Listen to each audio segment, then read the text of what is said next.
Kanpai! Kanpai! Welcome one and all to episode 162 of Kanpai Cast, where we're today discussing the Dunning-Kruger of smart anime characters, or smart characters written by smart people versus smart characters written by dumb people.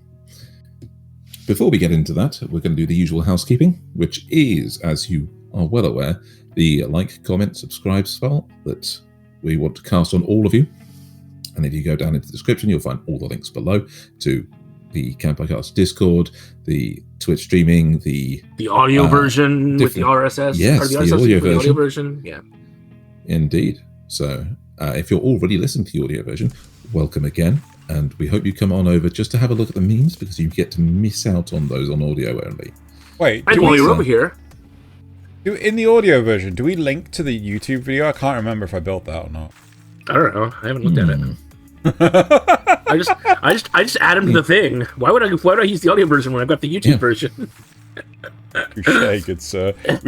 I should double check that. Someone put it to the list. Yep. Listening. Let us know in the comments. If you're listening to the audio version, come over to the YouTube and let us know in the comments if you see a link to the actual episode. But how would they do that without a link? Yeah. Well, go to youtube.com/Kanpai Cast. Either way. So, if you do stick around for the show, we have our usual discussion, then we have our comments and suggestions from our dear viewers, which Nasuth loves to read and we love to annoy each other with.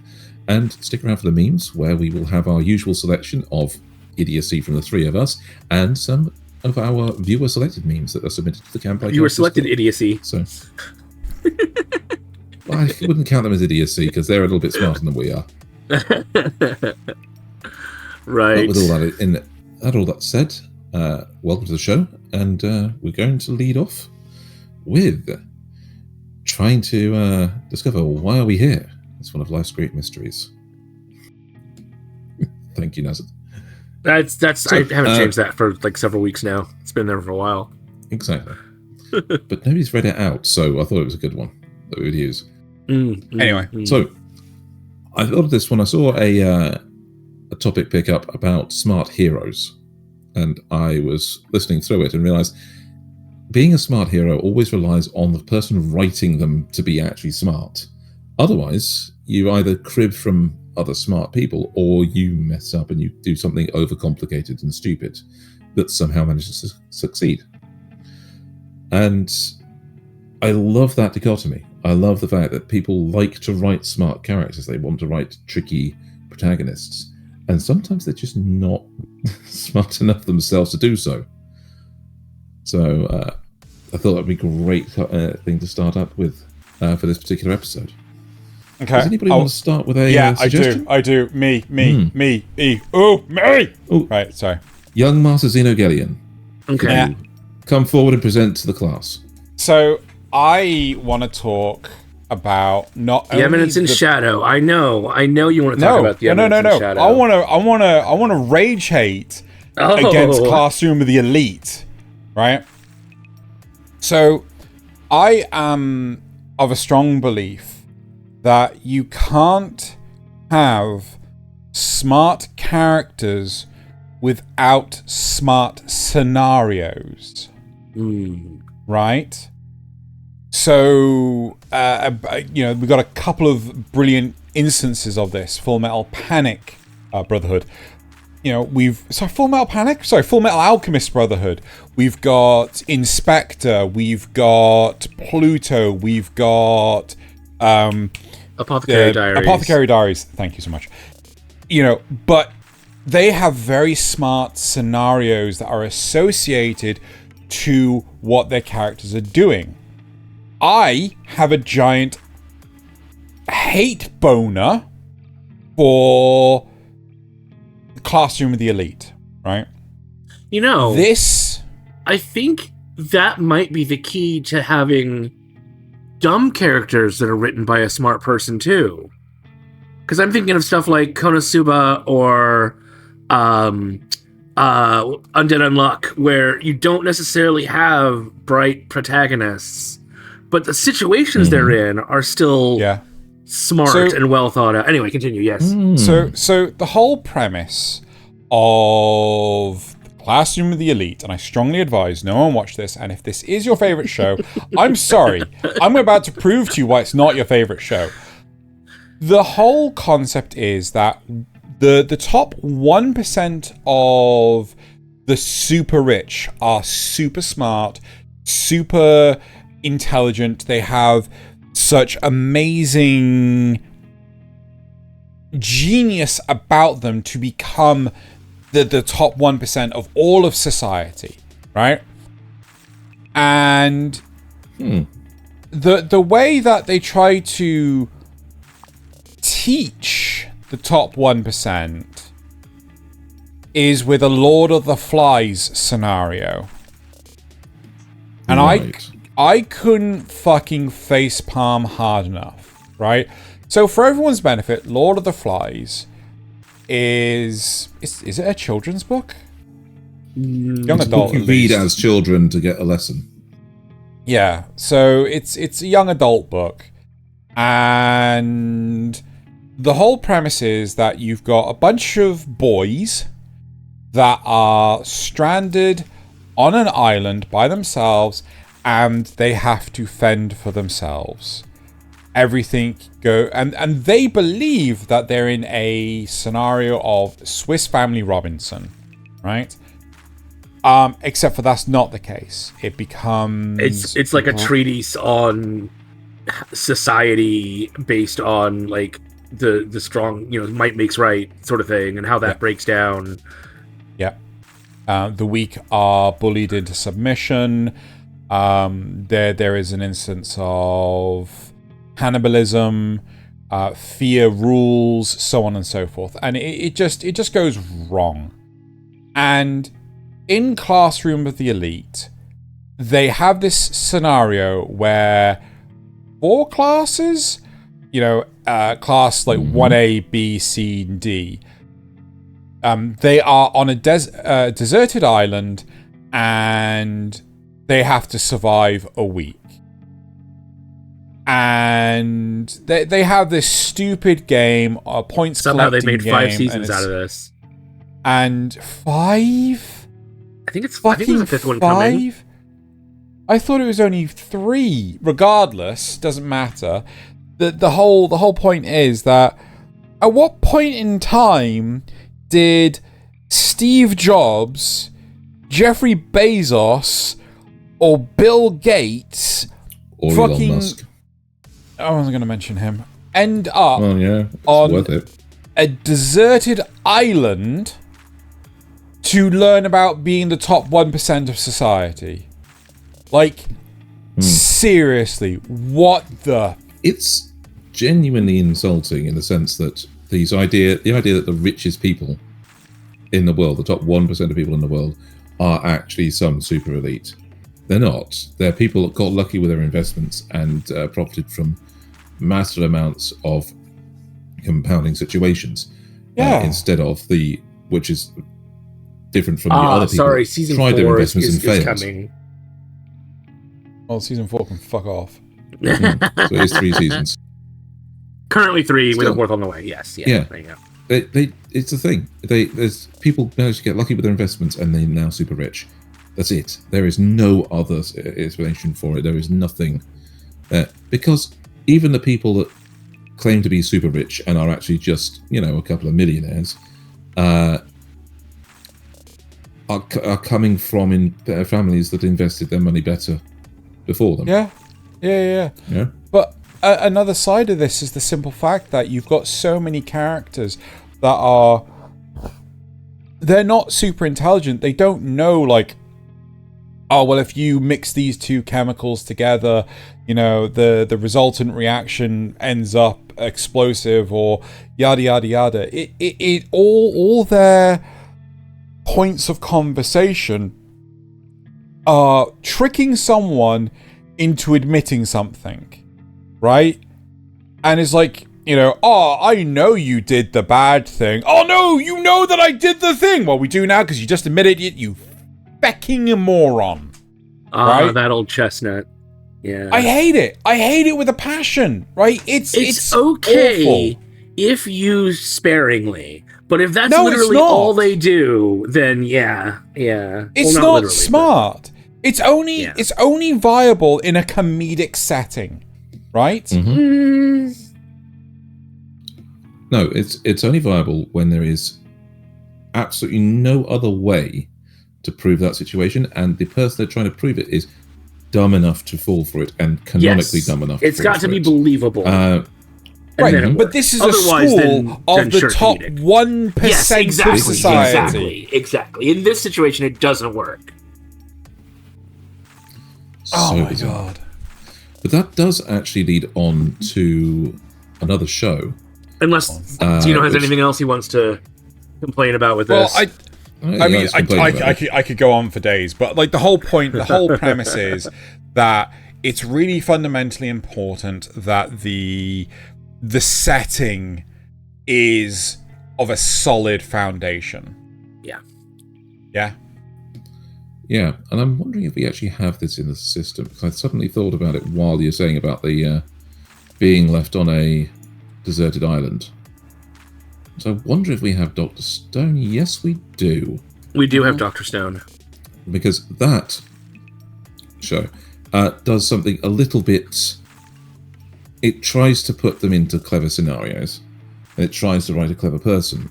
But all it really does is shoehorn interesting science facts into a post-apocalyptic scenario, which isn't very smart at all. Like, I'm a guy that knows how to turn tires into petrol. Like, what? How does that mean you're actually a genius? You've got an amateur science kit. You know? And the scenario that they go into, where everybody is turned to stone and is gradually breaking out of it in the future. What? How is that even a sensible scenario in the first place? You know, I mean... and even the supporting main character, who we see on screen, but the audio people can't see, is scripted to be genuinely dumb to make him seem smarter on the main character seems smarter on contrast. Yeah, that's in this screenshot. Can you tell who the main character is? It's the guy with the blue hair, because he's got different hair color than everyone else. Good boy. He's also got a miniature science project on his desk. Yeah, that too. Everyone else, Bunsen burner, him, fusion reactor. I'm more willing to forgive a kind of weird scenario. Maybe it's just because I've watched so much sci-fi over the years. I'm willing to forgive a weird scenario, as long as they actually follow their own rules, and you don't have, like you just said, characters that are written stupid to make the main character seem smarter by comparison. Yes. I think a part of the problem here is that Dr. Stone is written for a very, very young demographic. Yeah. Right? Mm-hmm. And I would make a comparison of where you watch a YouTube video for how to put together a PC, or how to put together a car, or how to cook a certain recipe. Instead, during that video, you have a tournament arc. And it's just like, what the fuck has this got to... I think the scene that genuinely turned me off it was the fact that he goes through the process of actually creating the equivalent of a gun so that they can defend themselves. And he gives it to this guy who's supposed to be the best shot out of all of them. Yeah. And it turns out he's terrible. And the whole comedy comes from the fact that this guy is actually just hiding the fact that he can't shoot a gun at all. Right? So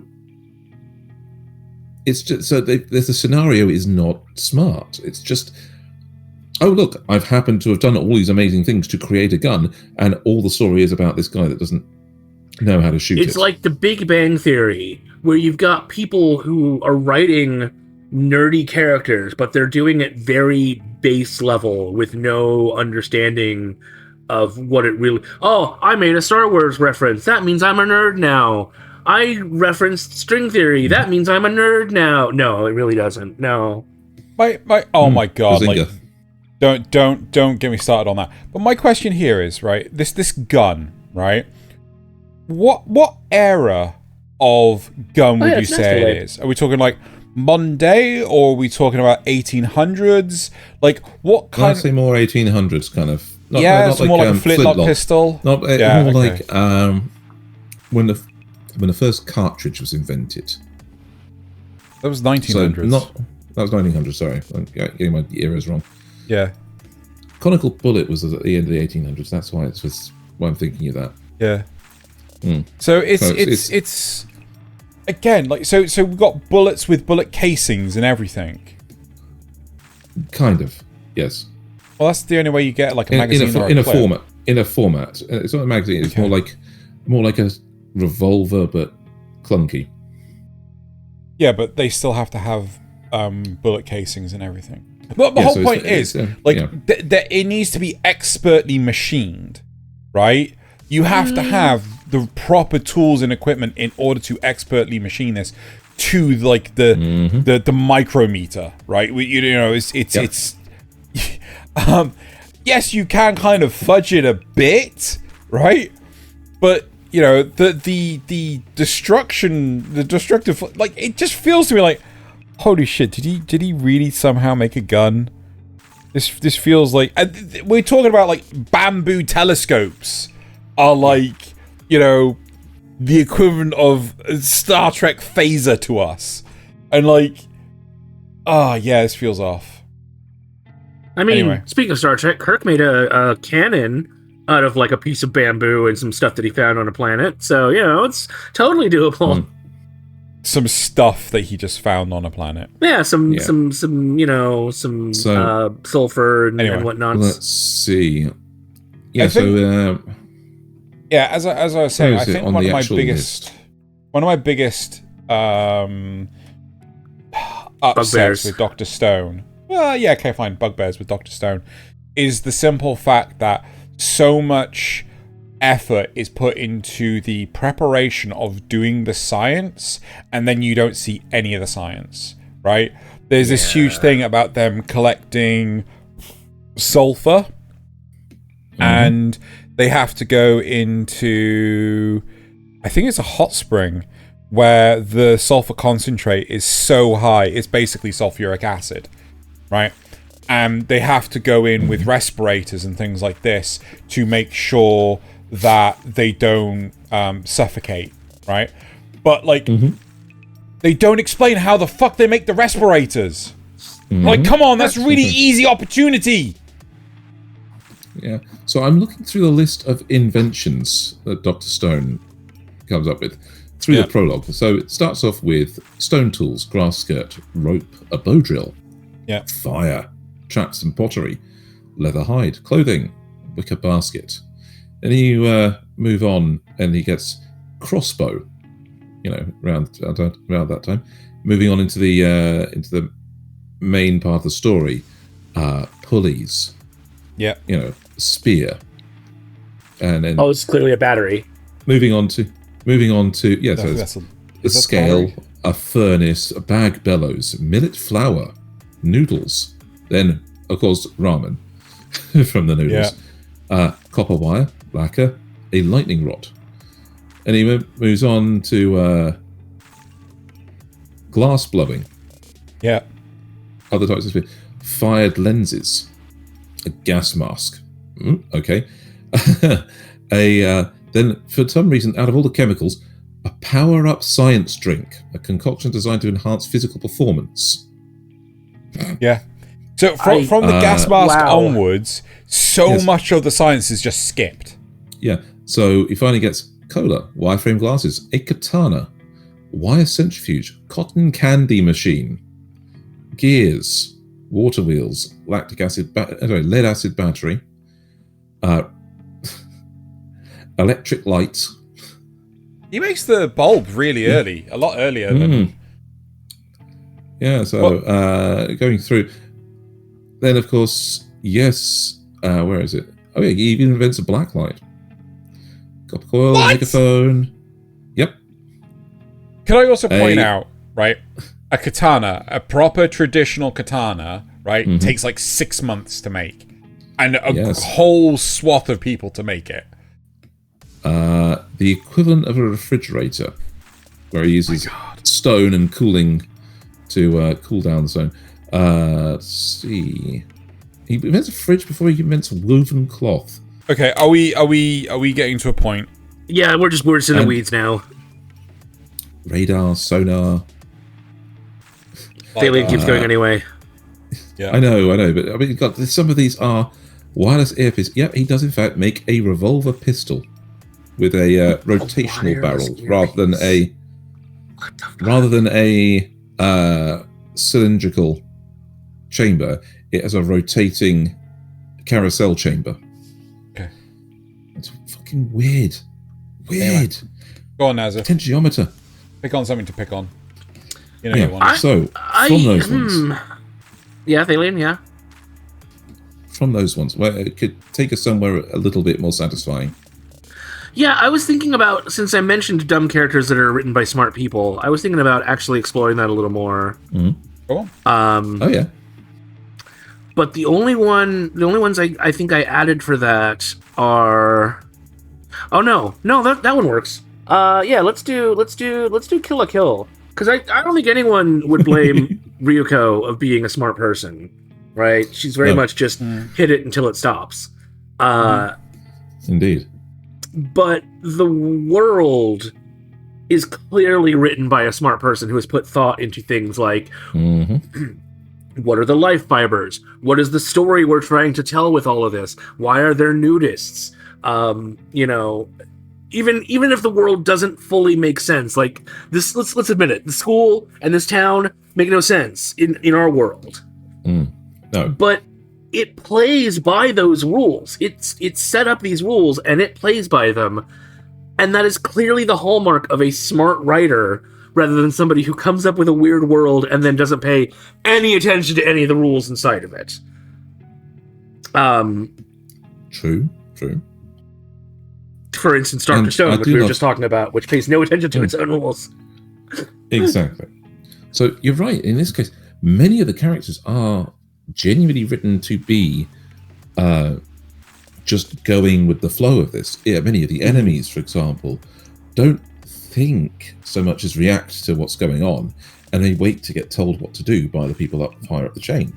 The actual smart people, yes. Yeah. The actual smart people. But then, even then, the actual smart people at the top are still kind of enthralled to the person that's behind the scenes. You know, so because of the life fibers, because of the world that's been set up, because of what's trying to happen. And the only truly happy person in this world is the one that's portrayed to be the most stupid. Yeah, it's true. You know, you're not wrong. I feel that it's a method of good writing, a method of good world building is you first off, you know, like the end chaos that you want. You know ultimately where you want your world setting to be, right?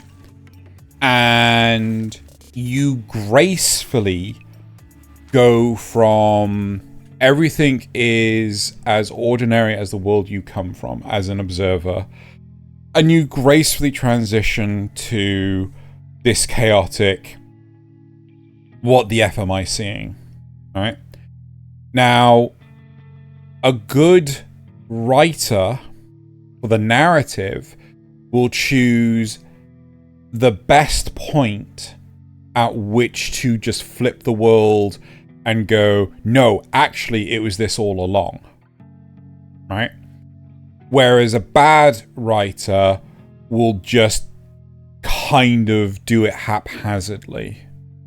And though I am not wanting to outwardly pick on the Eminence in Shadow right now, Nasuth, I think you will agree with me that the world setting of the Eminence in Shadow, in Season 1 at least, because I can't speak of Season 2, makes no lick of sense.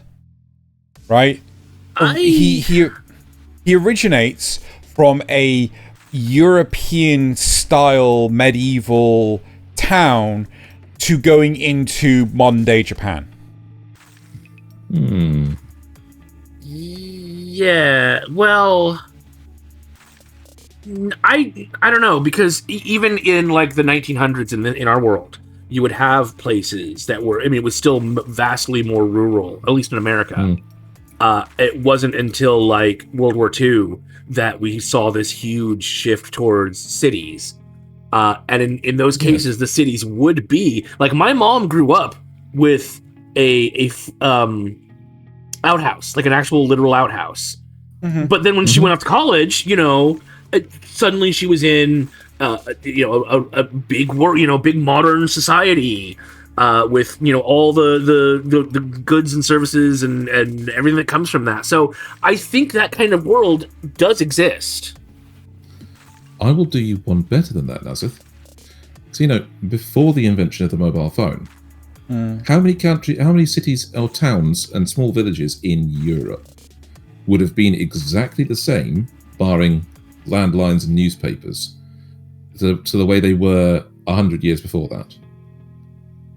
I mean, you have cars to get there, but the roads would be just slightly better. So, if he's going from what was essentially a European town, then to moving on to that, the only reason Europe has done that in the kind of equivalent of moving forward, just from the invention and you have of to the remember mobile that the shadows that he's told stories of our world are we're not worrying about that industrial too much, revolution. We're not, no, but I mean, still, they had no influence on the school. Right? Oh, sure, yeah. The school was there before, right? And the fact we're not talking like decades here of transitioning from, this is a town that's surrounded by a wall with ramparts, to look, a modern day school. We're talking like. But again, look. my mom as an example of that is perfect. Again, she grew up on a farm in the middle of rural Nebraska, and then went to in Omaha, which is still Nebraska, but it's a big city in Nebraska, and suddenly she was in a modern school setting and all that stuff. Right, and I bet you there is a town sitting in Switzerland or near the Alps that has entirely old style housing around it, apart from its hospital and its school, and which will be modern buildings. I bet you that we can find one if we went for it. Anyway, they'll still be the classic style stone buildings with the old styling of rooftops and everything, and then their particular thing will be that. But looking modern. The whole point I'm trying to make here is that with Kill la Kill, there is a nice gradual escalation in the world. The world is as much a character as the entire cast, but in shows, not specifically calling it out, but in shows like The Eminence in Shadow, the world takes a back seat and is just there as a prop, akin to a bottle of Coke. It's just like, oh, that's just the world. Like, it'd be nice to see an exploration of some parts of this world. Okay, but would you say that, since I'm just looking at our list here, would you say that Steins Gate has that kind of oops, that's the wrong button, has that kind of world where it's not just a backdrop for what they're doing, a tool for what they're doing? Because I don't know that it does. Even when they start shifting timelines, that's still just a prop that they're using to tell the story of these characters. Technically, it does, but that's only in the existence of CERN, right? I get where you're coming from. A lot of Steins Gate is supposed to be the subtle fact that everything's the same except for one key detail, right? And then they go to another alternate, and it's another one key detail that's changed. And then they go to another alternate, and it's another one key detail that's changed. I'm actually with Xeno on this one. The world of Steins Gate isn't trying to make itself a character, whereas in Eminence in Shadow, it's a fantasy world. It's trying to make the world different and unique in that global sense, so that as it eventually goes on, the things that happen are more acceptable, more fantastical. So the differences that you see while going from a European town to a modern Japanese school look so incongruous because of the world's trying, or seeming like it should be more of a character, seeming like it should be more explored. Whereas in Steins Gate, the worlds they're going through in the timeline shifts are, you're only supposed to notice the differences. You're not supposed to notice how the rest of it's supposed to be similar to what we know. I think the point I'm making is not so much how these worlds are different, as they are that using the world as a prop, as Xeno says, isn't necessarily a bad thing. It's in how you. It's okay if it's done right. Yeah, no. I get what you're saying, Nasuth. I do. I get it. It's more that the setting of something like that show would be that you're in a fantasy world. So exploring a fantasy world is kind of what you do. Whereas in a sci-fi world, where it's a more modern setting, where it's it's almost the same as the everyday. The only thing you want to worry about is what's making that different from the everyday. I disagree, though. I mean, I don't.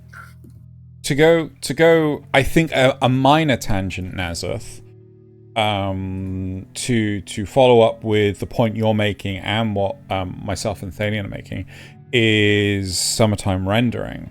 In summertime rendering, the world kind of is as situated and original. Original is not the right word.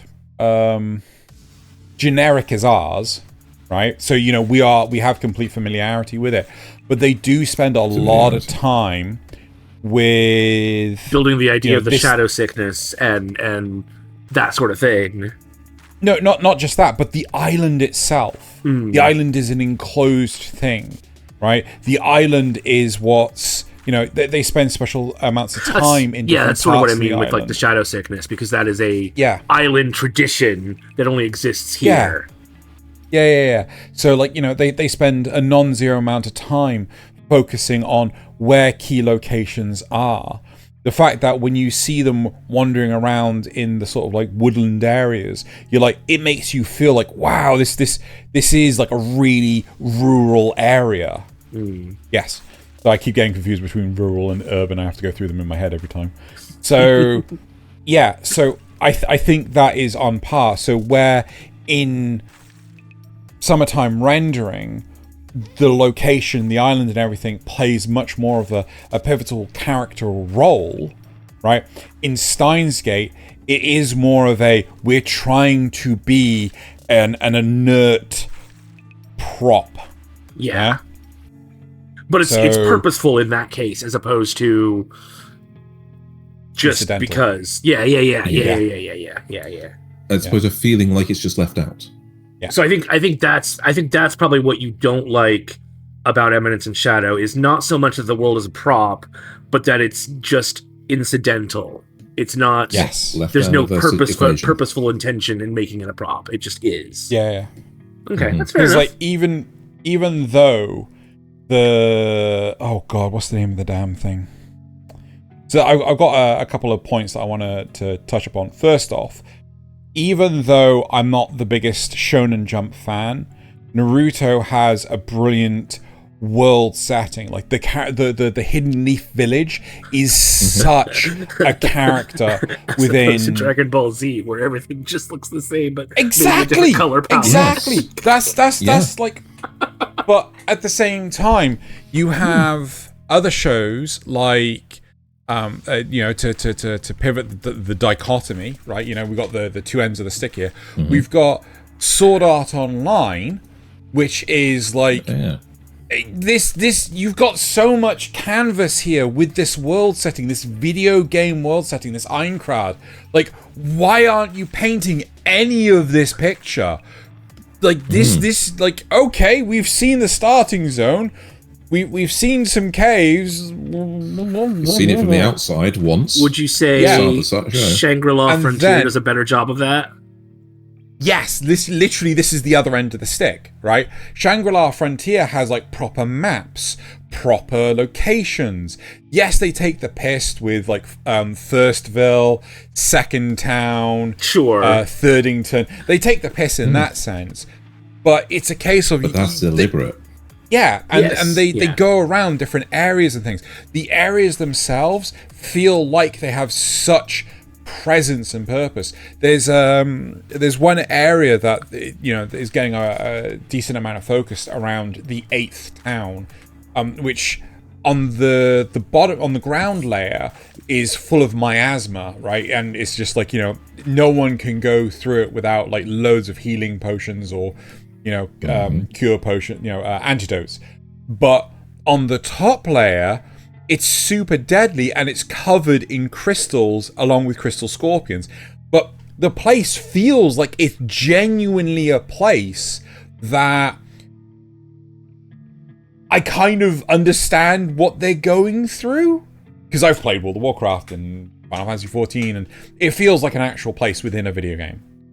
Yeah? So then, would it be safe to say that the opposite, the other end of the spectrum for a fantasy setting from Eminence and Shadow would be like, where is it?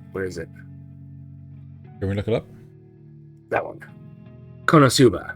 Where it's still a very much a fantasy setting, and it is kind of used as a prop, but also clearly they put effort and thought into this, because like you've got the guy who built the Mobile Destroyer Fortress, and we find out little bits and hints about him along the way and how he has affected this world and things like that. We explore the nobility, we explore that sort of thing. Well, we spend a lot of time on Axel, right? The starting town that they're all in. We also have a decent glimpse at the hot springs town I can't remember the name of, right? The one that all worship Aqua. Axis. And it's like, is it Axis? Yeah. I think it's Axis. It's the cult of Axis. I think the town might be named Axis too. I'm not sure. Okay. Regardless, so you have these places and they feel substantial. Even, oh god, I think it's the Crimson Demon Village. Vania.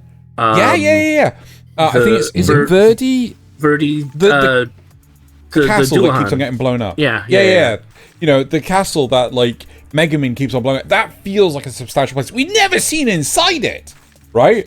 But it's getting more where. Have we? I think just once in like a flashback. Those scenes where he's like sitting there. Or is that the Demon King's castle? No. Yes, that's the Demon King castle. When Verdi looks up Wiz's skirt. Yeah. He's like, oops, I dropped my head. Yeah. Exactly. Yeah.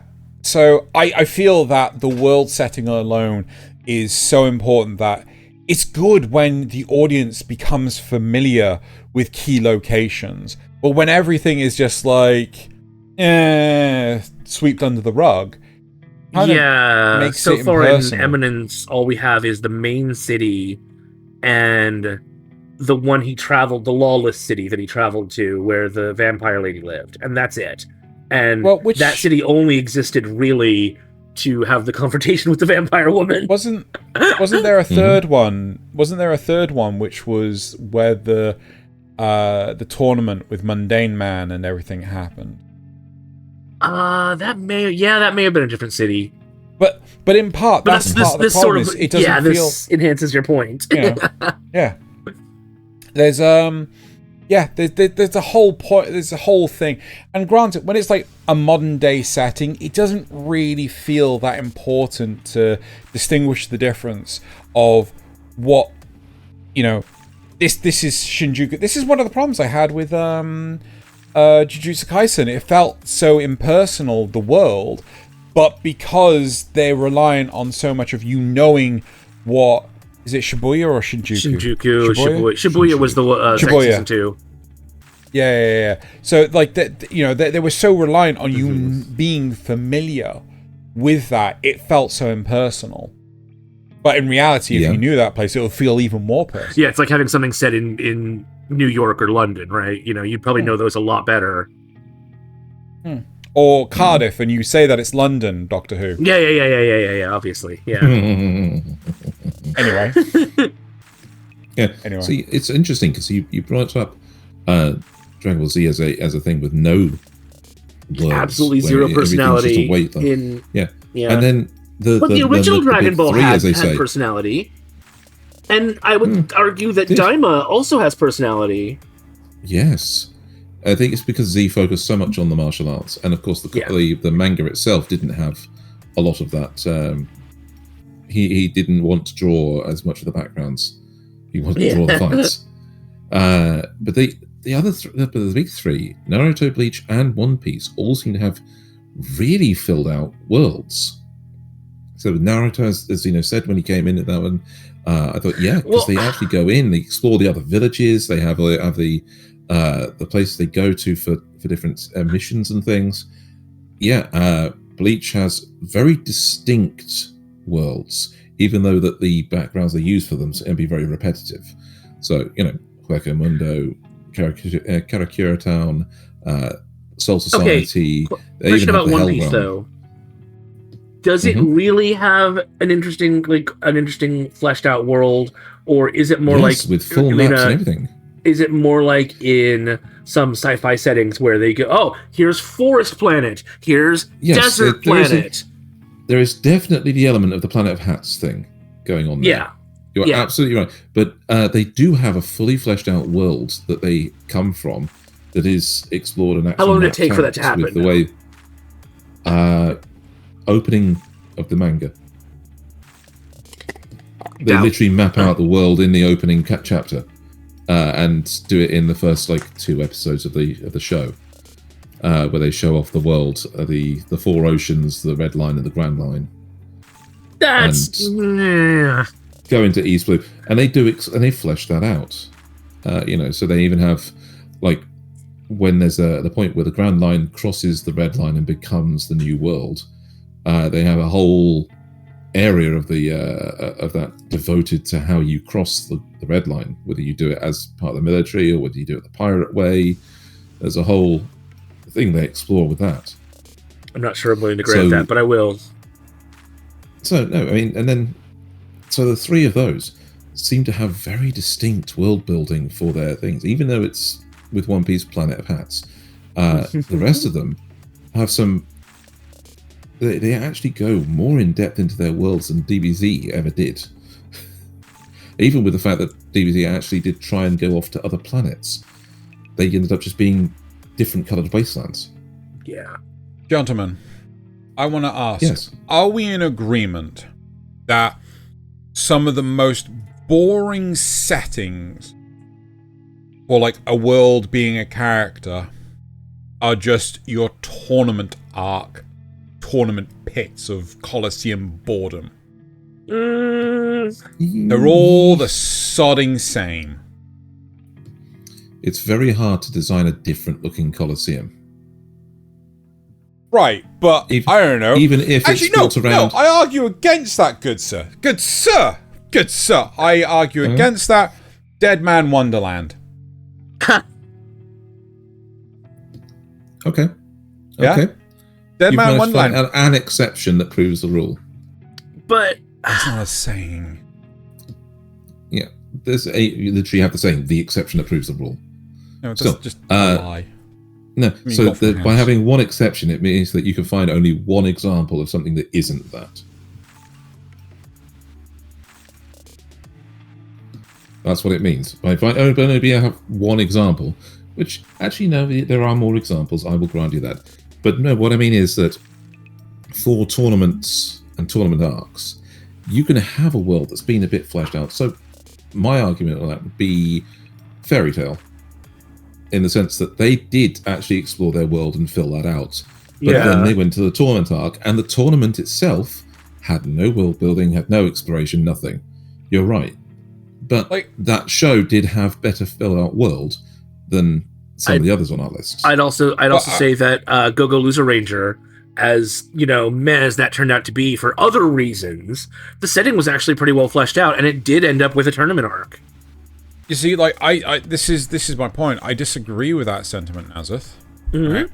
The problem is that all the fights in Go-Go Loser Ranger, bar maybe one, were generic and lifeless, right? Granted, I did not finish it because I got so bored. I'm not saying it's good, but I'm trying to make a counter to your point that the setting being unfleshed leads to is often connected with the tournament arc, and I'm saying that this place has a fleshed out world, but it still ends up in a boring, lifeless tournament arc. Does it? I can actually find an example. Yeah, when they're in the underground parking lot, fighting for who gets to be actually a ranger. That is a tournament arc. Right, no, I agree. And the parking lot's the thing that I'm like the most frustrated with, because it's just like, will someone throw a damn car?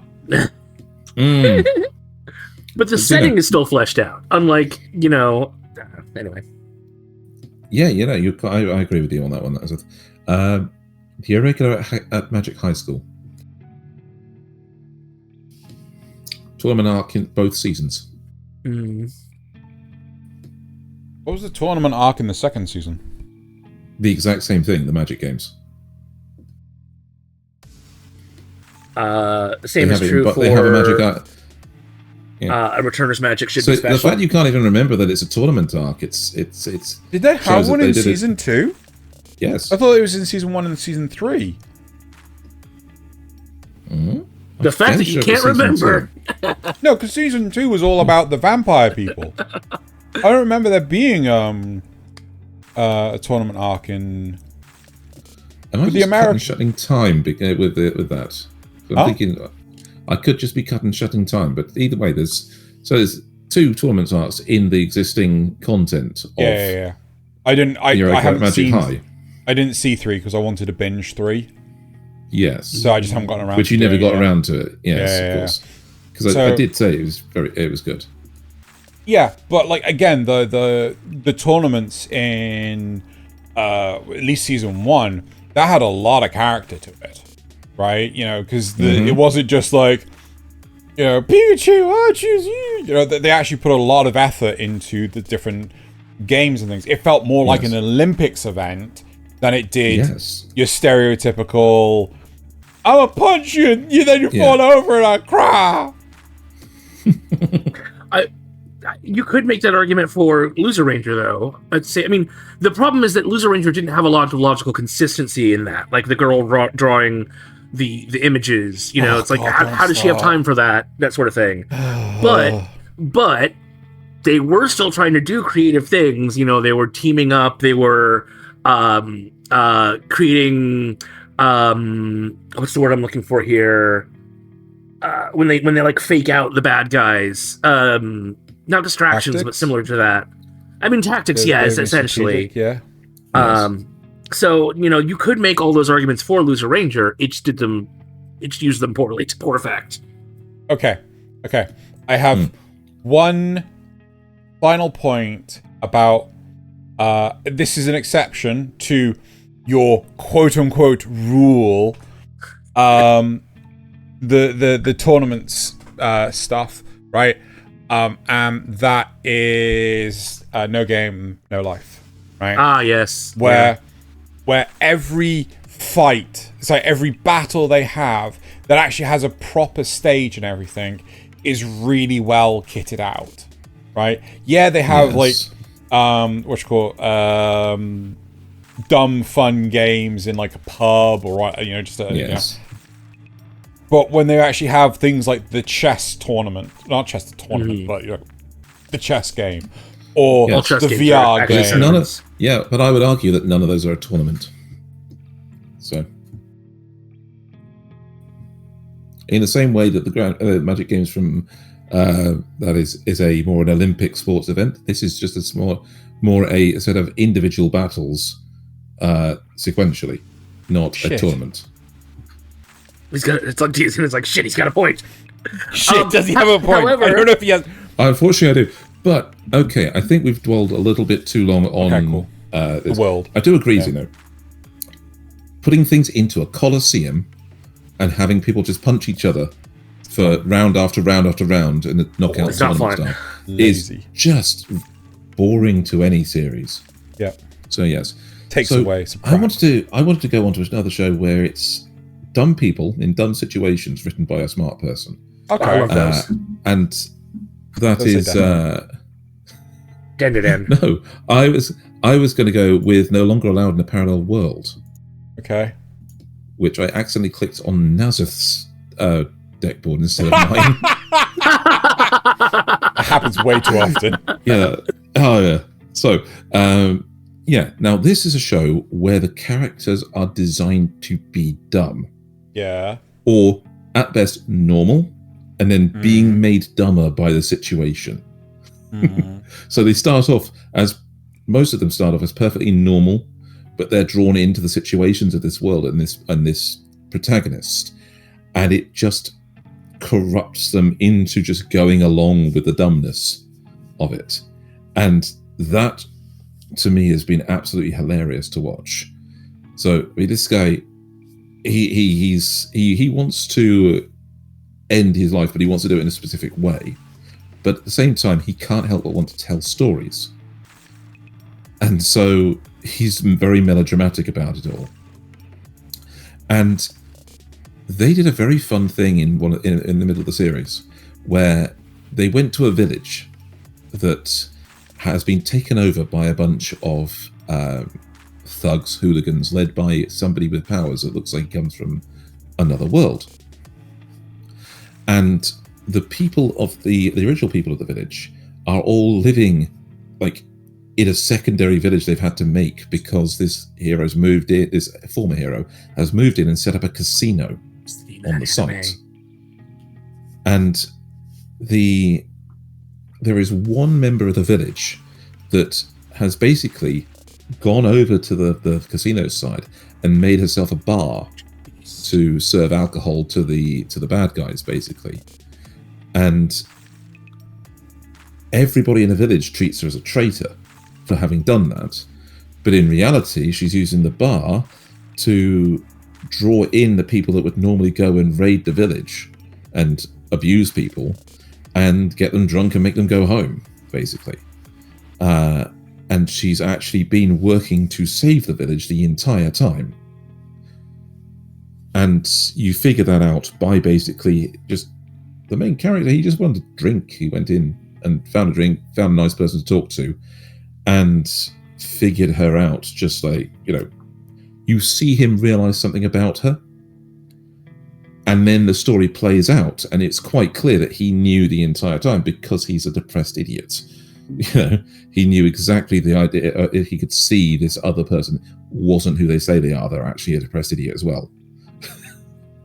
And the story section worked out as a really clever way of doing it, because even after they made the former hero abandon the place, abandon his casino, all the villagers said, well, that just means we can take over the casino and we run it and we get all the money now. They abandoned their own values for the village and ruined everything. But for being a good guy, being in the right place at the right time and understanding this woman, our protagonist was rewarded. He was given a magical gift for being the only one that supported this woman and being the only one that actually understood her. But at the same time, what his actual gift was an unlimited supply of his Calmatin tablets, which he'd just run out of. So the reward was stupid. The situation was initially stupid. The character's stupid. But the scenario that played out was really cleverly written. You didn't have these... it didn't throw everything in your face. It actually explored the story and filled it out. And it spoke a little story of the corruption of man, where they have this where, given the opportunity, people can just be awful. They're not all good. And even people who seem to be good on the good guy's side and trying to reclaim their village for the sake of living there themselves, when given the opportunity to take over the casino and run it themselves, they chose to do that instead because it would get them money. I don't know how I feel about this because I struggled with No Longer Allowed in Another World. How many episodes did you get to? Was it about 4, wasn't it? No. I know that they had met up with the other elf priestess. Yes. That's about 3 or 4. Oh, that's more than 3. Because the screenshots stop at 3, and that's about the bloody the princess in the. Oh yeah, so it's I think it's 4 then. I'm gonna say 3 or 4. So 4. But like I was getting tired because like I was seeing the fact that characters were progressively changing and aligning with the whims, the spoilt whims of the main protagonist. And I think I have a problem. I definitely have a problem with characters that are like that. I struggle very much with characters that are realistically super selfish, and people just I'm okay with you being selfish. Like, no, you shouldn't be okay with that. And I get that. I don't like that message. No, that's why the message actually changes halfway through the show, where it's where you actually, I think, just literally, I think we discussed it on the 6 episode rule at the time. After you stopped, you'd said you dropped it. That is literally the point where suddenly you find out there's more to the story.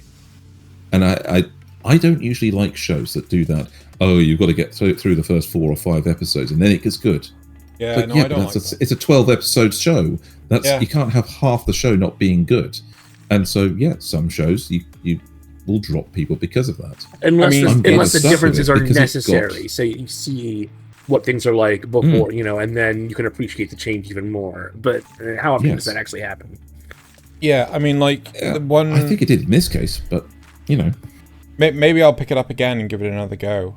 But one comparison, I've heard about an anime, I don't know if either of you have watched it, it's called Wonder Egg Priority, right? It was quite popular at the time. But it was a one-core series, and by the penultimate episode, they were still introducing new characters. And to the person that was reviewing it, to them that was like, no, this is a turn-off. Why are you still introducing me to new characters? Right? Now, I'm interested in your take on this because to me, that's very much akin to Tenchi Muyo, right? Each episode we had a new character being introduced. So episode 1 was Ryoko. Episode 2 was Ayaka and Sasami. Episode 3 was... When was episode 3? Is that the Hot Springs? Mihoshi?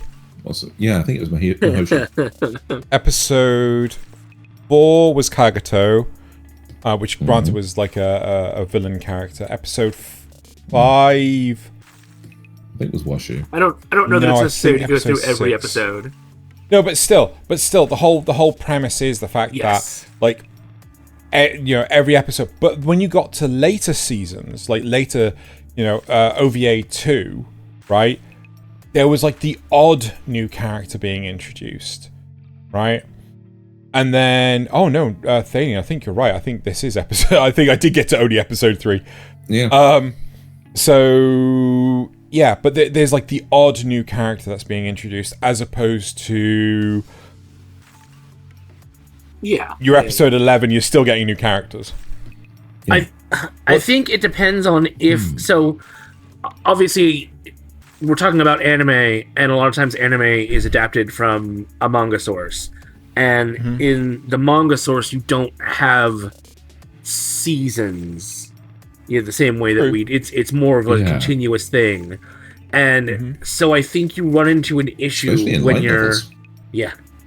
I think you run into an issue when you're adapting stuff that if it's guaranteed to get more than one season, then it's 100% okay to keep adding characters right up until the end.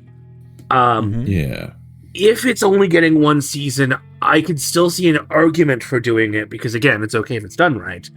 But I think it does become more of a turnoff in that case. But the thing is, because the thing is, when you're doing it in a seasonal format, you may have to fit things in differently.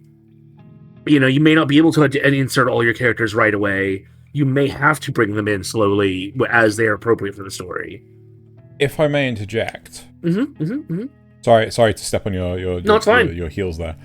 But I also feel that it's not just adaptation to, you know, a season, but it's also adaptation to, you know, the screenplay sort of effectively. You know, how much do you take from the source material and turn it into what episodes? I mean, I've made comment on how little of the manga that they've used for Kaiju number 8, right? And Drink. What? Mention Kaiju number 8. Some of your references to things like Devilman Crybaby and Kaiju number 8 into a drinking game. You'll only find out about which ones when I say drink. Wow. Okay, this is news to me, but yes, it is news to you. It's like if you're at work, don't start. You know, if you're at work, don't start. You know, this is only going to go badly. But regardless, it's all about how much they adapt at one time. For example, with Chainsaw Man, they ended up adapting. I think it's like the first 5 volumes in the same span of time as, you know, Kaiju number 8. And that introduced new characters basically right up to the end of season 1. In Chainsaw Man? Yeah. Because you had the Katana villain show up basically right at the end. True, but they were just known as the Katana Devil. They weren't. There was nothing more to them. Well, there's also the companion he was with them, wasn't he? Wasn't he with a lady? I think she got turned into a pancake. Oh, maybe. I don't remember the end of it. Regardless. Anything else on that topic? Because I have one I would like to broach. Pivot away, my good sir. No, because I did have one where it's perfectly acceptable to keep introducing new characters this season. Is for comedies. Oh, sure. Yeah. Specifically because the character progression in those shows comes from them interacting with the new characters. Okay, can we stipulate when we say a new character? Are we talking about someone with a flushed out backstory, or just some? Yeah, I was just going to say that too. Vendor? Is it if the one shot incidental character versus somebody who's going to keep recurring character? Yeah, no, I would say that's the reoccurring characters would be good in comedy because I would use the recent season's plus-sized elf for that one because every episode is episodic in nature, where they find a new character to introduce with new problems to represent the different aspects of how people can feel uncomfortable with themselves and something new to how you solve that or how you can work on that, you know? So each one was a lesson, but they introduced a new character to represent that lesson. And the interactions that going forward would always be with those then characters as a recurring thing, seeing how they're fitting into the group and how they are adapting to the different things and how they, even these characters that need specific things to work on, join in with other activities because they're generally healthy in the first for overall, you know. So it's I find it's a great thing to keep adding characters in that situation because the comedy and the story is told by new characters, new lessons, new situations. You see what I mean? Yeah. So, where were you going to go with this, Nessa? What was your next? So I wanted to talk about mysteries and how a good writer, or a good author, a smart author, can make a really interesting and engaging mystery, and a really crappy, not so smart author who's just writing smart characters can make a really crappy mystery. My example of the good... So, Undead Girl Murder Farce is coming in there somewhere, I'm sure of it. Undead Murder Farce is my example of a good mystery written by a smart person. I know Xeno had a little bit of trouble with this because it was stretching the mysteries out too long. And I understand that. But, like, once you get to the solution, you can go back and look and see, like, oh, yeah, all the clues were there. They were there the whole time. If I were just a little bit more on my deductive reasoning, skills, I would have been able to figure this out. And then they lead you through all those deductions, and you get to see how it all plays out, and understand that it was all there from the beginning. That's a really good way to. I mean, that's classic. That's classic mystery. That's Sherlock Holmes level stuff, where we're going through our using deductive reasoning and figuring out the story, and all the clues are there from the beginning. The one that does it really, really poorly, it's this one, is The Witch and the Beast, which has a obsession with holding back information or telling you one thing and then doing another. And that is a horrible way to handle things. Every arc, I swear, every arc did this. I'm trying to remember the specifics of them. But even right, like at the very beginning, like they tell you, oh, the only way to break a witch's curse is to ask her to rescind it or kill her. And they're like, oh, but we didn't tell you. There's a third way. And it's that level.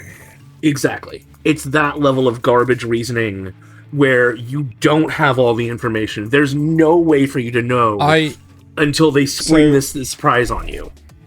So I think the problem is that they're basing this on the concept of true love's first kiss, right? Sure. And but it's not limited to just that in the show. I know, but it's only a temporary measure because it's not true love, is it? No, I'm sorry, but I'm not talking about just the specifics of the mechanics of it. I'm talking about the general idea that they're holding back information on you in their mysteries. Yeah, I mean, like, I kind of feel that to some extent it is important to hold back some information in your mysteries, but at the same time, key pieces of information are vital. And if you are going to ham-fist your narrative, maybe you should go back a bit and actually kind of work on it a lot more. May I pivot? Of course. Yeah. Oh, I just want to add one little statement to that. It's like any truly good mystery does in fact tell you every bit of information, but just in a way that makes it not seem like it's the bits of information you need. Yeah. They throw in red herrings and what, or if not red herrings, they don't highlight the information. Yes. Specifically. They tell you, oh, this kid, I think in the first one in the one that's actually in this Undead Murder Girl Farce, like even in like the very first mystery, they give you information about like, oh, one of the kids had perfectly fine hands, and it's like, oh, well, yeah, of course he did. That doesn't. What are you talking about? And then you realize later that's important. So, where were you going, Xeno? Oh, where we always go, Pinky. To bitch about Death Note. Oh no. So one of the problems I was thinking it was going to be to laugh at Eminence and Shadow again, brain. No. So to highlight the flaws in the mystery of Death Note. Death Note relies really heavily on the one saying from Sherlock Holmes, which I cannot remember verbatim. Thaylien may. once you remove the impossible, whatever remains, however improbable, must be the truth? I think so. It's some it, at least, yeah. It's at least something similar to that. But they rely so heavily on this as a central pillar that effectively they talk down to their audience, and I fucking hate that. Like, the only reason why Light is even a suspect is because of the affiliation to the police force, right? Yep. That's the only reason. But they have, like, they do autopsy after autopsy after autopsy. They can't find a cause of death, right? Nope. So even if he is arrested, right? That's just going to get thrown out because, like, what's the murder weapon? What's the motivation? Where is any of this? Right? To be clear, they do find causes of death. It's just that the causes of death all seem natural causes. Yeah. So, but that's the point, though, Nasuth. Like, yeah. So you got one one thing is that all he had to do in the entire show was not kill the guy that came on TV to investigate and said he was the investigator. He was L.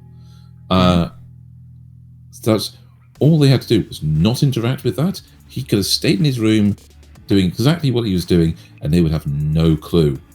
Yeah, they wouldn't even know where he was because that same message. They did this what they thought was a clever thing of timing the release of it by, No, it was different. A little bit off provinces. In different areas. No, it was different provinces. Yeah, so they did in different provinces, but slightly different times in each one. The time I thought to release it was in different provinces. No, different provinces, different times. So different they people did it different in times. different provinces. Nope, different provinces, different times. Because it was local broadcasts. So just because, so it was a local broadcast, so that when they predicted that Light would kill him, and it's based on what time he killed him that gave him. Yeah, what if he'd written down that he wanted it to happen 10 hours later or whatever? Exactly. What if he was having a fucking nap and missed the bloody news broadcast? Exactly. They had this happen trying to set up these clever cat and mouse things, and they just weren't clever. And it's just as simple. This is what I mean. Though. It's talking down to the audience, which I hate with a passion. The whole premise of, he must think I'm a serial killer if I win a tennis match is the dumbest fucking shit I've ever heard of in my life. Right? That's one of the things I love about Undead Murder Farce is they, even when they're explaining it, they don't treat the audience like they're stupid. They're just like, here are the actual deductive reasoning skills or points that we used. Yeah. Now, exactly. To counterbalance what I'm saying about Death Note, in again as much a fanciful anime and one that a lot of people should watch, is Inspector. I can't remember now. Have we watched this together? We did, yeah. Did we watch season 2 as well? With you. I don't remember. Okay, so Inspector is a really good series that is about basically the supernatural world and a lame girl. Oh man, half mermaid man. Half mermaid man, yes. Half mermaid. Yeah. So the whole premise is it's the modern Japanese society mixed with supernatural elements, and proper yokai. Yep, the supernatural end up cherry picking a specific girl who ends up becoming the goddess of wisdom for all the yokai in existence. Right? She is just a regular girl that is very clever. Right? Yes, but to make her that, they took her eye and they took her leg. Well, that's not. Yes, it's true, but it's not. It was it's part not of the pertinent to my point. identifiers. Right. So no, I'm just saying for the audience as well. So not only is she clever, she's also has this status Yeah, but she has to fight the supernatural, and there is an entity, a modern day creation of supernatural proportions, an urban legend, right? Of I think is it the girl with no face or something like this, and one person is using the supernatural personification that has been manifest by people on the internet, their beliefs, and she has to disprove this entity, because this entity does exist and is attacking people, but the way she combats the supernatural through logical deduction, right, is really clever. It's all lies, right? Yeah. But it's used exclusively to weaken this supernatural entity. Absolutely. I thought it was brilliant.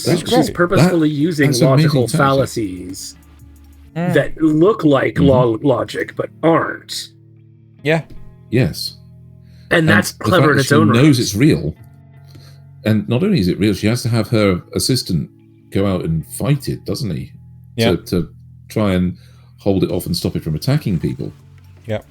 And while she weakens it by basically spreading misinformation on the internet. Yeah. You think that somebody would just go online and lie? No. No. Who would do such a thing? Yeah. So again, Spectre is... It's really good. It's honestly really good. It's so good, and it's got 2 seasons. I hope it gets more, but at least it's got 2 seasons. The first season, I think it's the second story which involves this this whole thing. It takes a very long time. I think it's something crazy like 8 episodes, and realistically, it is something that you need to binge. But like. When you watch it on a weekly basis, it's okay. Season 2 is a lot better because there's a lot more episodic events and things like that. Do you think you would have had more of a good time with Undead Girl Murder Farce if you'd binged it? 100%. Sort of like Inspector? 100%. Right? Yeah. I will not deny that. Like, again, the stuff I'm watching this season that I recognize immediately, I would prefer this if I was binging it. Same with Shangri-La Frontier. It's one of them. I think No Longer Allowed with a Parallel World, you'd probably do that with you binge. Quite possibly. So, I want to shift to a show that is cleverly written for a slightly different reason, which is No Game, No Life. Okay. And I'm always happy to go back. No Game, No Life, Tina brought up earlier, but is very important because of it's built around games. Games have rules. Games have these functions you have to abide by. But the show is written to exploit games. And now that takes a little bit more cleverness. Clever use of game mechanics. Yes.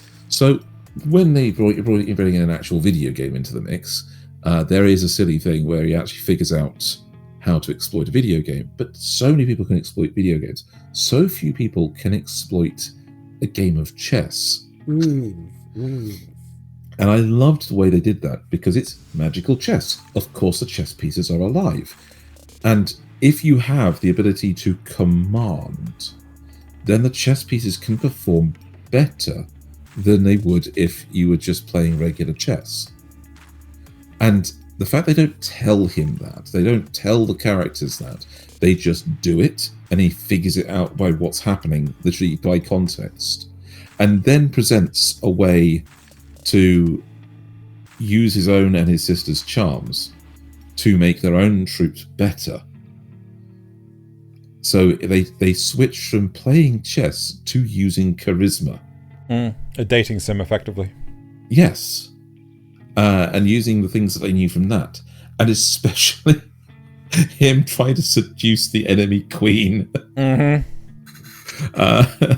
the point of, can I just point out, to the point of creating a third faction on the chessboard. Right? Yes. It's like, what the hell is this? Yes, but at the same time, but that's the thing. They've created magical chess, and he learns their rules and plays them better, which is just great. The fact that they are so they even go to the point where they are looking up the things in the library and going through them all when it looks like they're just playing games all day. They're actually researching the world and looking at the changes that the old king made. They go to the trouble of proving that the old king wasn't just a loser, that he was actually doing something that he could to go back again and again to face off against an enemy that he couldn't, to find evidence of what it was and put together enough information that the next person after him could figure it out. Right? That was really good writing. It's a great scenario where you have the idiot king who was ridiculed for losing again and again and again, and then redeeming him in the eyes of the people that were most important, like his daughter. That was a brilliant bit of writing that had absolutely nothing to do with the overall plot. It was just something that was right to do at the time, and it's a great way of leading into the next scenario they had, the next game they had to play.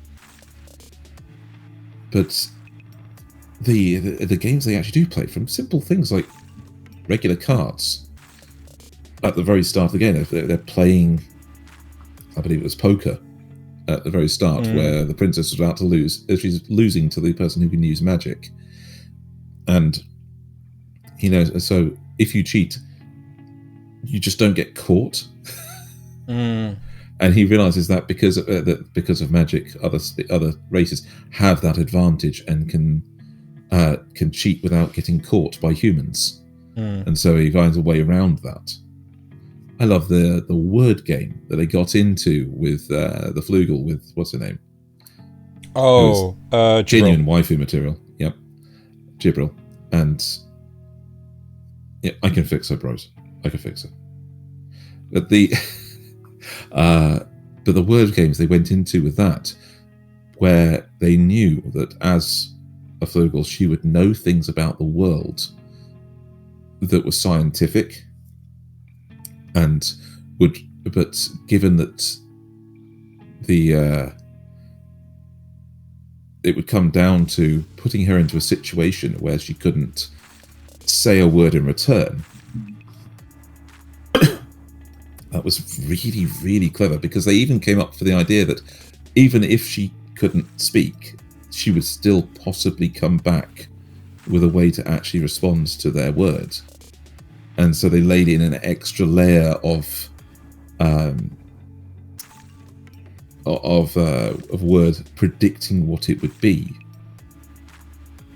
And it just showed that they actually did think about it. They were clever enough to think through how somebody who knew about these other forces and somebody who knew about science would react to these situations. And I love how they threw in something stupid with it as well, like making everyone's panties disappear. I think it is really important, though, that one, you have a lot of fun with the situation. You don't just go derp, that's good enough, right? Yeah. You should expand your world to be more than just, well, it's the background. That's it. No. The world is really fundamentally important in terms of setting. Yes. And you have to have contrast with your character, right? Yeah, okay, what's the difference between Shiro playing a dating sim with his chess characters versus Light and L playing tennis? Shiro does it for the laughs, right? Yes. It is there to completely throw the viewer off their seat and just let them burst out laughing, because it is completely unprecedented that you can flirt with your chess pieces, right? You could flirt with the enemy's chess pieces. That too, right? but the whole premise is that it is unique and interesting. But again, what's unique and interesting about two characters playing tennis, and or worse still, to pseudo pivot, is the main character's ability in battle after 5 seconds. Good pivot. Right. So the battle after 5 seconds is not worth watching. Right. I know I didn't finish the first season. I don't know if there is a second season. It is painful. The main character's ability is whatever his opponent believes it to be. Right? Which is stupid. Right? So, if the opponent is waiting there, wondering what his ability is, and does not at any point in time think that, I reckon his ability is a gun, right? Then that's it in a nutshell. But at one point in time, like this only works if you're dealing with one-on-ones, right? Because as soon as one person observes, your ability is flight, then other people observe that, then it becomes, infectious. Everyone believes that your ability is flight and nothing else. So trying to get someone else to just believe your ability is something else is just impossible. You'd have to shift it gradually. So like, they saw me flying around, my ability must be flying. No. And what yet... if my ability was gravity control? And yet... I'm pretty sure that the girl he teams up with saw him use the cannon ability, and then he told her, but imagine really hard that it's telekinesis instead, or telepathy instead, and that works. Yeah. And it's like, but you saw him shoot the cannon ability. How you can't convince yourself of a different a different thing. You have to be convinced. You can't just it's so stupid. Even though you have people in the world that are like, the Earth is flat, and they truly fucking believe that, right? Convincing them otherwise is no small feat. So just turning to them and say, believe the Earth is round, but it's flat, right? It's the vice versa. No, what they'll tell you is, of course purple. It's round, but it's a round circle. Not a sphere. Silly boy. Yeah. But my point is, like, Yeah. Just know that the sky is purple. No, it's blue. It's like, no, it's purple. Nudge, nudge, wink, wink. Yeah, but fine, I'll agree with you, but I know in my heart it's fucking blue. Yep. Right? How this just doesn't make any sodding sense. Right? And it's just speaking of things that make no sense. After you finish this, it just treats its audience as if it just talks down to them, and I hate it. Yes. Right. I think we only really have time for one more, and I know what I want it to be. I want a stupid world filled with stupid characters that may or may not be written by a smart person. I'm not entirely sure on that one. And that is JoJo's Bizarre Adventures. Oh, yes. Why is it showing shy? I included this. Might be because of an apostrophe or something. I'll sort it. Keep going. Okay. Yeah. I included this on the list immediately because Dio shows up in all of these top 10 most intelligent villains lists. Yeah. Okay, and that is exactly my reaction.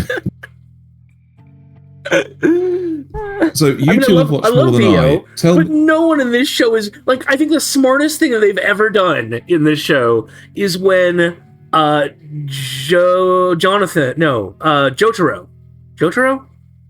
He's the protagonist in Stardust, right? Yeah. Yeah. They had him facing one of the Darby brothers playing a video game, and in order to get around his ability to see what you're thinking, whether it's a yes or a no, was to have Old Man Joseph actually be the one playing the game. I think that's literally the smartest thing they've ever done in any of these shows, and like, yes. But I love it. I love that these characters are in a crazy world.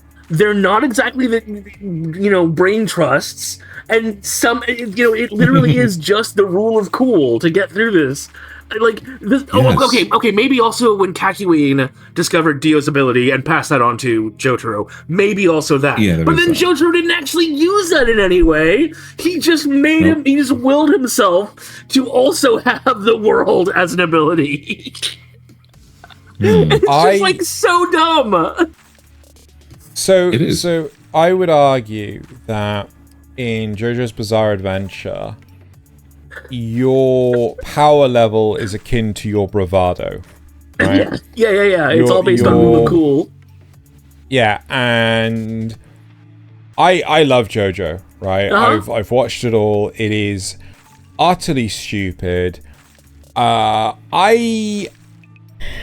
don't know if Araki's a genius or insane, but no. You see, I would say he's a genius. For a couple of reasons. One, he put so much effort into the world building, which I felt was let down in Stone Ocean, right? Even Diamonds Are Unbreakable. Sorry, Stone Ocean is part 6 for everyone that doesn't know, and Diamonds Are Unbreakable is part 4. Even Diamonds Are Unbreakable has better world building and setting than that of Stone Ocean.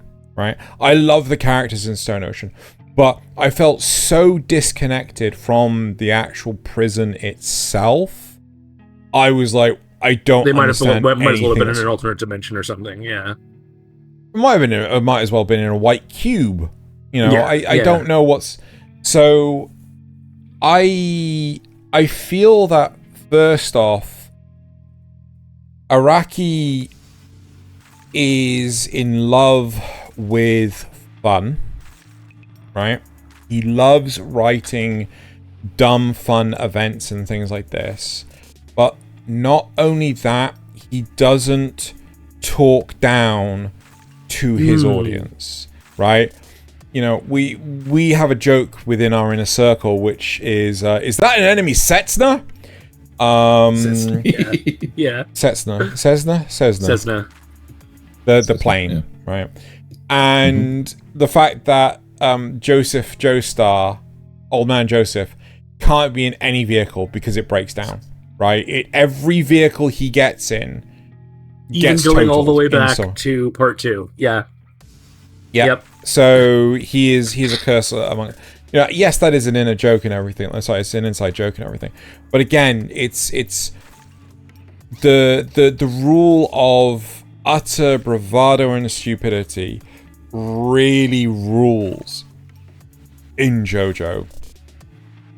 To the point of you have a vampire, like a newly formed vampire, walking up a wall of a burning down mansion, right? Yeah. And it's just so damn cool, right? Look at the elegance that this pure Chad is having walking up the wall, right?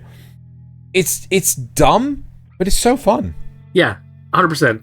And so this is an example where I don't know if Araki is smart, but I do know that even if he's not, he makes fun characters and not just stupid characters who are supposed to be smart. Like, even when they do have deductions, they're very surface level and simple, and that's he knows where his level is at, and he sticks to it, and that's great. Yeah. Even better, he knows where his characters' levels are at and sticks to that. Yeah. And so I think none more so than Jonathan at the end of when he's. I'll never forgive the Japanese. Oh, sorry. No, he catapults that guy. Oh, it's Joseph. That's right. That's true. That's Joseph. Yeah. Yes. So he catapults the guy into the atmosphere, and just said, just as planned. And said, did you plan all this, JoJo? And yes, I did. That's still Joseph, but yeah. Yeah, so it's Joseph, yes. But he just does it and says and just claims it as his own, because he would rather do that. He just wants the last word. Yeah, you know? Yeah, and go on. It's just so silly. It's a silly that you could see the character is not that smart, but and he's the not enemy trying to write them to believes be him smart. to be. No, I think, he just writes it so that the enemy believes it. Yeah, I think one of the nice things about JoJo, if you understand this, I think you're fine with it, is the fact that all the characters take themselves way too seriously. And but they we, the all audience, suffer. are not supposed to.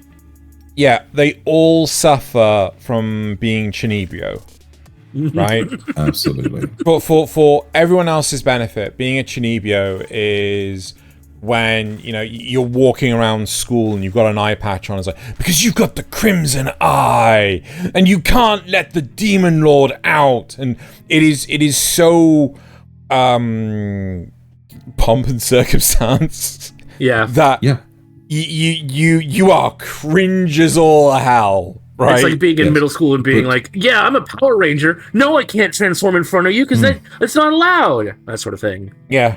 It's literally, can't you reveal want my to be secret more identity. important than you are. Yeah. But so you make something up and you tell everybody else about it, and everybody else knows that you're cringe. Yeah. And you know that you're cringe, but you feel cool doing it. Yeah.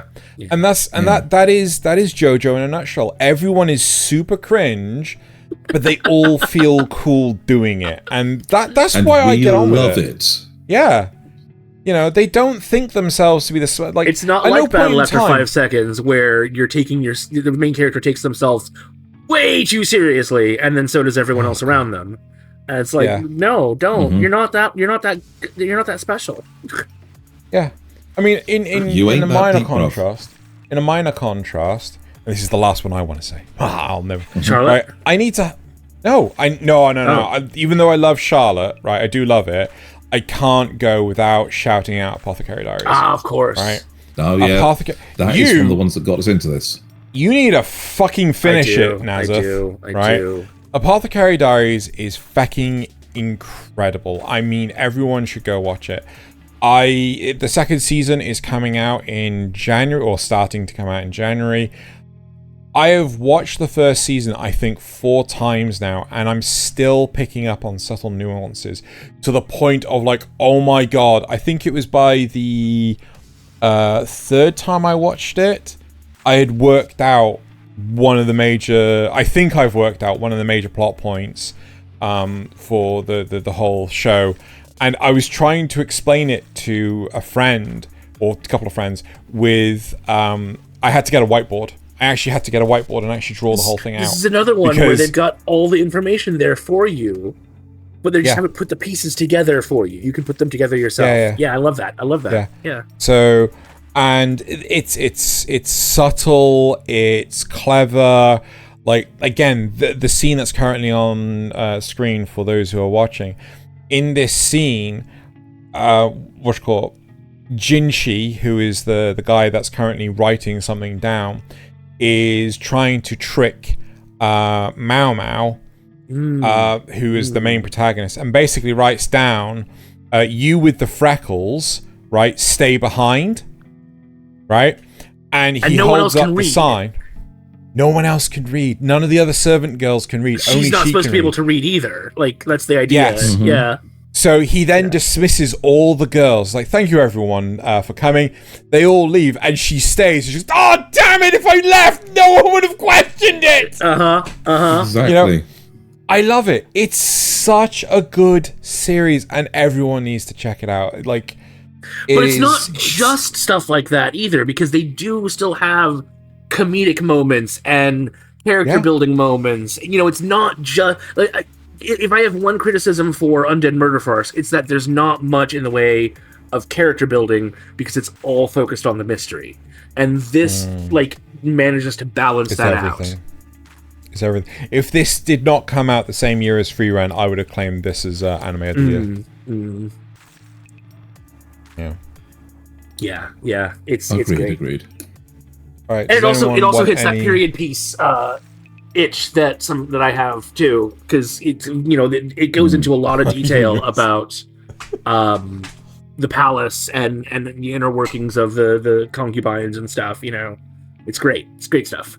The historical anime nut that you are, it's incredible that you have not finished this. I know. It's because you keep saying it.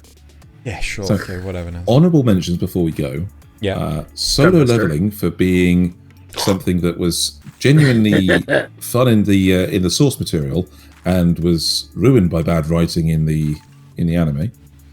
Yeah. Gunbuster for being pretty damn cool for the setting. Very and the, scientifically intelligence based. Interests. Yes.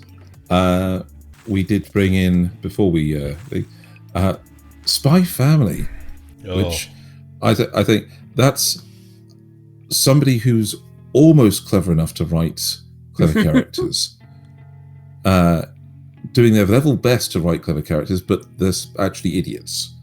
All three of them life stuff. Can I just jump in and just say, you cannot convince me that you are teaching a 4-year-old Pythagoras' theorem. You just can't convince me, no matter what. Summertime rendering for a really good scenario. And again, another one where they feed you the clues and then put them together for you later. And Pluto, Pluto's really good. The one character that tops nearly every single one of the top 10 most intelligent characters in anime, being Code Geass for Lelouch. I don't get that. So he's apparently the most intelligent man in anime, according to about 17 of the top 10 most intelligent characters in anime things that I watched. I kind of felt that you were going to say 17-year-olds, but that would make sense. Anyway, right? Should we? Yeah, there's a lot to this. It's a deep topic, but I'm glad what we've covered. Yeah. Right. Do we have any conclusions? Go out and find some. Go out and find some anime that are written to be dumb by somebody clever enough to write dumb. I think. Conclusions: don't ignore your world. Don't talk down to your audience. Your setting is lay just the clues important out when possible. as how clever your characters are. Know where the fuck your plot's going before you actually start. Yep. Yeah. So unless your character's clever, but not in a clever situation, they can't be clever. Yep. Right. Yep. Should we move on to the spoiler questions? Let's move on. Absolutely. Right. So Zrugel asks, I had a horse named Mayo. Sometimes Mayo neighs. Oh. I love the fact you actually read the whole thing before you wrote. It's going to be another one of those. Right. Zrugel also asks, I went to buy some camo pants, but I couldn't find any. Yep. I respect that one more. Right. Ricuse plus coffee equals redacted asks, wait, is that supposed to be on 2 separate lines, Nasuth? Is that supposed to be one? Oh. Okay, I think it's supposed to be one. Right. Like and subscribe. We appreciate. Subscribe. We appreciate. No, I can't do this. Appreciatu, you. Oh, Ricuse, don't do that again, he says. Okay. If I was combined with a pickle, would I be a usicle or a pickle Rick?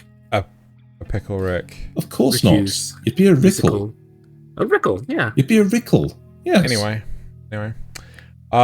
He's a Rickle. My friend had a horse named No, and where I grew up, I could ride No, the horse, through a sandy pit to get to another part of a park with skateboarding. One day they paved a path over that sandy pit, so I had to get to the skate park on a road through the desert on a horse with no name. Yeah. Well done. Road through the desert on a horse with no name. Right. Yeah, Nasuth so- inside you asks, if you had to choose between killing a snake named Nate or pulling a lever that would destroy the world, you should kill the snake. Because as far as we all know, it's better Nate than lever. Yep. Well done. Hey, That's a nice one. Right, if you could make an anime based on one of these puns, which one would it be? Which one would you pick? Oh, that is. I would make the Rickle pick. The Rickle pick. Oh, God Yep. damn it, Thaylien. I'm Rickle pick. Sorry. I'll go with think- the camo pants. I think I would do the horse named No. Okay. Right, enough of the supporter Chicanery. questions. Silly place. Right. Okay, first off, comments from the news. So, Zrugel says, I use YouTube movies. I watch plenty of stuff on there. They mostly have filler, but some movies are pretty good. So Crunchyroll getting their own spot, interesting.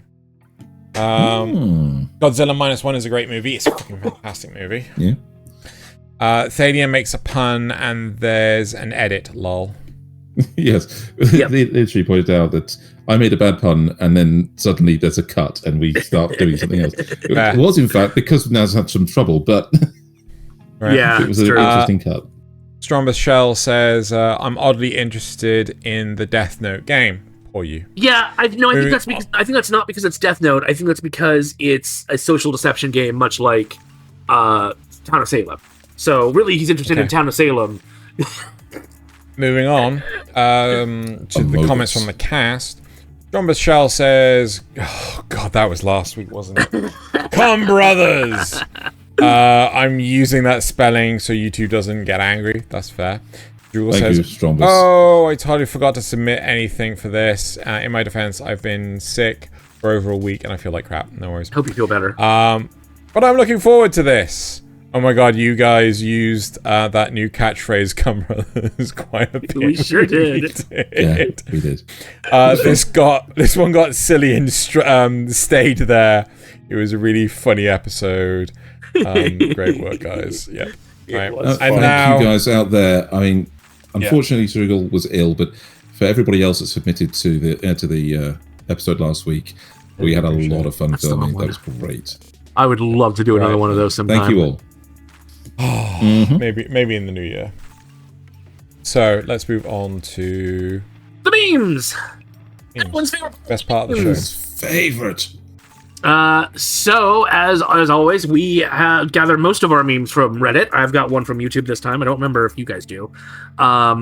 And we take up to 6 viewer memes per week. We've only got 4 this week, but we take up to 6. We don't get to see them ahead of time. They're in a private channel that we don't look at, and somebody else kindly gathers them up to save them for us. And then we look at them here live on screen. So I think let's get right into that with viewer meme number 1. Oh no! Welcome I know back. this. I don't know this. I wish I knew Yes. this. So this is the Grim Adventures of Billy and Mandy. Billy and Mandy, and they yeah. had a remake with with different animation. But then the upgrade takes it to Grim Tales from Town Below, which is a comic from about a decade ago. Mm. I think it's 2 And that one got decades weird ago. because of the rampant cheating and incest. So Now it makes sense. God. yeah, Right. I wish it didn't About anymore. Mandy grew up and married Grim. Yeah. Oh no! Don't you think the camera angles in anime could be a little weird?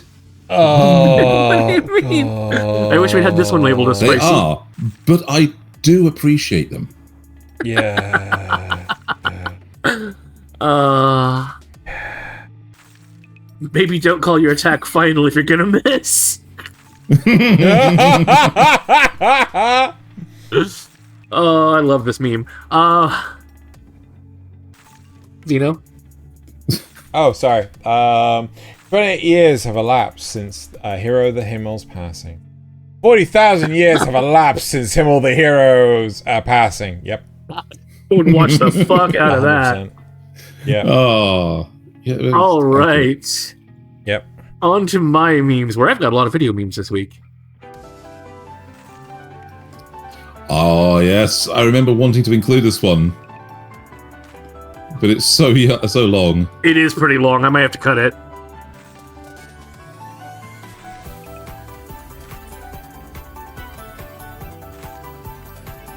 Nah, keep it all in.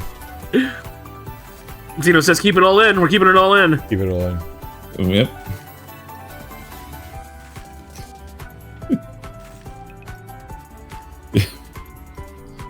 Two birds, one stone. But wait, it's Bigfoot. This is what Dan be like. Mm-hmm. I have magic sword. We sword fight through the forest. Oh no. Ah, good. That way. It's so long. It's so long.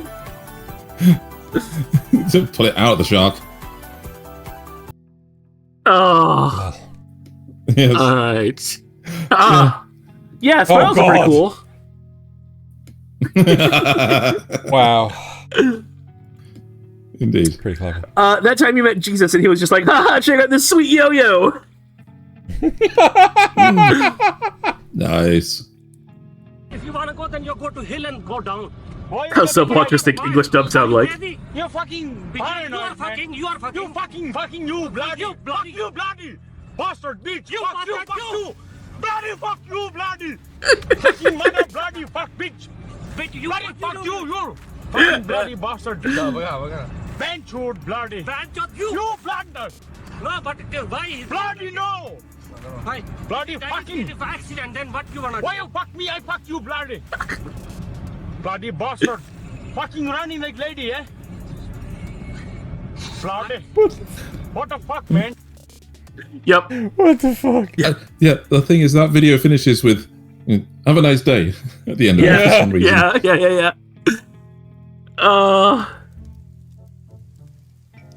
Damn, you live like this? My house is nice. Quiet, you. If anything, it's stinky because of this evil dragon horn you had me hold on to for 5 decades. You still have that piece of junk? I usually call it my treasure gift from a friend, but hey, yeah. Keep diminishing my existence, why don't you? Can I have it if you're not doing anything with it? First you Oh my insulted it, God. and now you want it back? You're really the worst gift giver ever in history, man. I'm an elf. I'm pretty sure I predate human history. How long is this hike you're gonna make me go on? Only a week. If you wanted to kill me, you could have at least made it quick. Here, let me go on the bed. Just, pillow over. Yep, there we go. And then, I'm regretting this hike. Oh, it repeats. Oh my god. There we go. Uchiha's in a fight. Look at me. You're under my genjutsu now. Mm-hmm. That's it for my memes. On to Thalien's. Ha! Airballs. Oh my god. Brilliant. And Thaylien has a spicy one lined up for us. Slightly. Oh my Credits. Damn much fun. Absolute cinema. It was only a matter of time. Mm-hmm. You're not a Sigma, Dad. What does that mean? Negative aura with flies. I don't understand you, boy. Skibbity Riz. What? I don't know how to relate to the kids these days.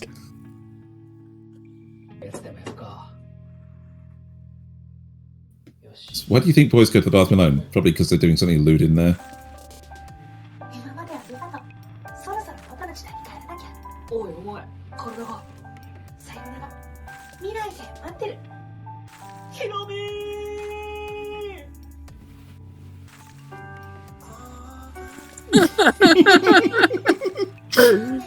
Oh, ridiculous. End credits and everything. Oh my god. Oh. What the fuck, even? Yeah. He gets home, starts to dress, Oh, loosen a jar, leave. She leaves immediately. Do not trust that one. Oh, it's only a matter of time. Just got my dog castrated. What's wrong with him? Yep. That's beautiful. That's beautiful. Oh, there we go. Right. I'm so happy that one got in. On to Xeno's memes. Yes! Yes! Yes! Garrett. Yep. Ultra Instinct music intensifies. Xeno has 2 spicy memes. This is the first one. Why, yes, I'm watching World Break, Aria of the Curse for Holy Swordsman for the plot. Why'd you ask? Cameraman. The other spicy one will come later. Yep. Oh my god! Oh, wow. It's amazing. Mm. Now a video meme.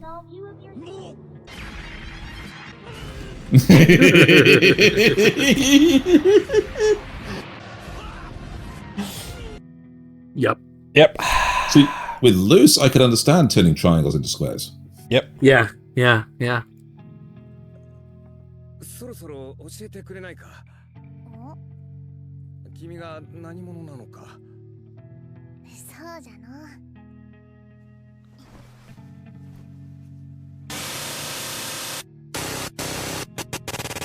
このジョルノ・ジョバーナの夢があるそのいきさつは誰も知らない驚いたぞバラバラにしてやって水の下からミミズのように湧いてた君がかれるぞゴールドエクスペリエンス Ridiculous. Couldn't help it. And then my last one, which is I also think spicy. Yes. Oh yeah. Sort of spicy. Not super spicy. Yeah. I don't... Time traveler steps on a leaf. The Look at timeline. this one. As if you betray me, I am offended. So much offense right now. I don't will- get this one. I'm gonna ban you. I You mean, I don't know know things. these are Berserk characters, Yeah. but And in different anime. I don't know what anime this is. Dandadan. Dandadan. Oh. How you're watching Dandadan? How did you? Well, they just look so weird. Right.